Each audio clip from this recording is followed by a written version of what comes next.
নেতার টেবিলে বড় বড় মুরগি মশলা কলিয়া এগুলা না দিলে আমি খুশি হব। আমার জন্য আলাদা এই মঞ্চটা না করলে আমি খুশি হতাম।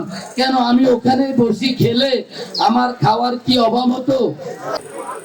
আপনারা যারা আমার স্থানীয় নেতা আছেন, আপনারা স্থানীয় সমস্যা নির্ণয় করবেন। কোন বাড়ি থেকে কোন বাড়ি যাওয়ার জন্য কতটুকু রাস্তা প্রয়োজন, কোন স্কুলের কোন কামরাটা প্রয়োজন, কোন রাস্তাটা খারাপ হয়ে গেছে সেটার প্রয়োজন, কোন মসজিদটা জরাজীর্ণ আছে সেটার কথা বলবেন।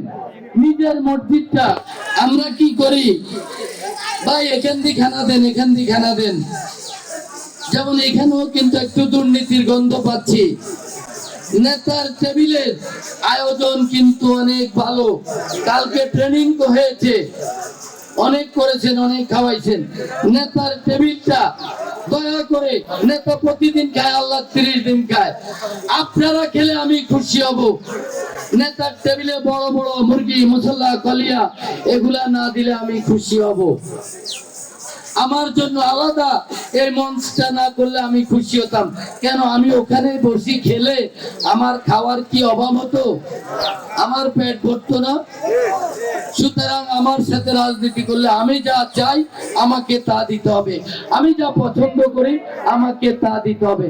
আমার জন্য কোনো এক্সট্রা কিশোরের বাড়িতে আমার খিদা লাগছে, ওই দিন চেষ্টা করছে কি যেন খাওয়াইছে, আমি যে নাঙ্গলকোট থেকে রওনা করব, খিদা লাগছে, এইসব ঘরে কিছু আসেনি ভাই, রেডি কর ভাই, আসি খাবো।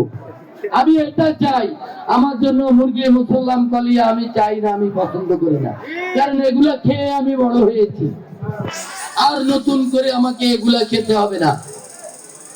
সুতরাং আপনারা যেভাবে আমাকে ভালোবেসে ভোট দিয়ে নির্বাচিত করেছেন, আমিও ভালোবেসে আপনাদের সেই ঋণ পরিশোধ করে দিব ইনশাআল্লাহ।